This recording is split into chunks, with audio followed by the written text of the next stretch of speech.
اعوذ باللہ من الشیطان الرجیم بسم اللہ الرحمن الرحیم۔ دعائے قبولیت کے سنہرے واقعات۔ غیبی مدد۔ حدیث نبوی کے ایک بڑے عالم اور استاد امام حسن بن سفیان نسوی رحمت اللہ، جو بہت عابد و زاہد بھی تھے، زمانہ طالب علم میں 9 طالب علموں کے ساتھ طالب علوم حدیث کے سلسلے میں مصر میں قامت پذیر تھے۔ یہ سب لوگ وہاں ایک شیخ الحدیث کے ہاں پڑھنے جایا کرتے تھے۔ شیخ صاحب انہیں آہستہ آہستہ علوم حدیث پڑھاتے رہے۔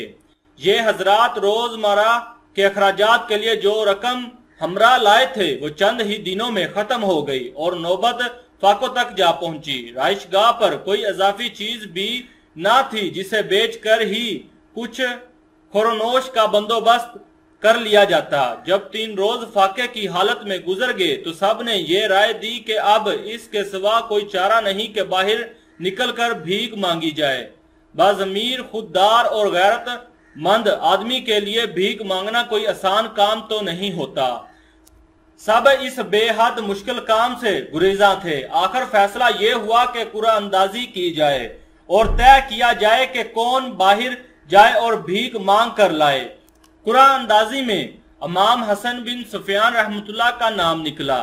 امام حسن بن سفیان رحمت اللہ نے بجائے اس کے کہ جا کر لوگوں کے آگے ہاتھ پھیلاتے مسجد ہی کے ایک گوشے میں 2 رکعت نماز کی نیت باندھ لی اور لمبی دعا کرنے لگے۔ انہوں نے اللہ کے آگے ہاتھ پھیلا دیے، نہایت عاجز و انکسار سے اللہ تعالیٰ کو پکارا۔ ابھی حالت سجدہ میں دعا کر ہی رہے تھے کہ ایک خوبصورت نوجوان مسجد میں داخل ہوا۔ اس نے پوچھا، حسن بن سفیان کون ہے؟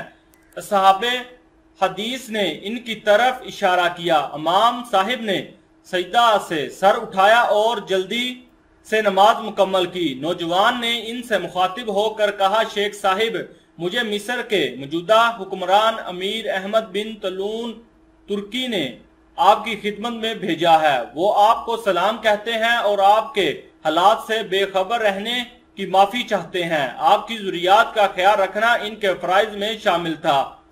وہ اس کوتاہی کی معذرت چاہتے ہیں۔ کل آپ کی خدمت میں وہ نبض و نفس حاضر ہوں گے۔ انہوں نے آپ لوگوں کے لیے جو مال حاضر خدمت کیا ہے جو آپ کو قبول کرنا ہوگا۔ نوجوان نے ہر طالب علم کے سامنے ایک ایک تھیلی رکھ دی جس میں 100 دینار تھے۔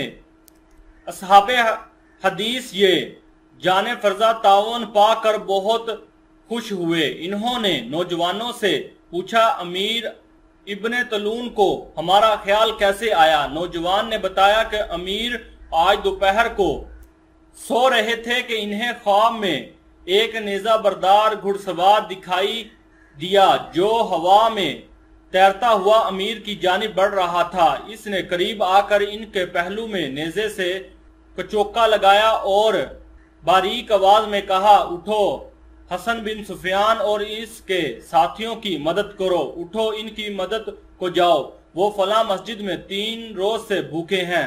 امیر بیدار ہوا تو انہوں نے فوراً یہ دینار دے کر مجھے آپ کے پاس بھیج دیا۔ بعد میں احمد بن طولون بذاتہ خود خدام حدیث کی زیارت و ملاقات کے لیے مسجد میں آئے۔ انہوں نے مسجد کے آس پاس کی زمین خرید کر اسے مسجد کے لیے اور اصحاب حدیث کے لیے وقف کر دیا۔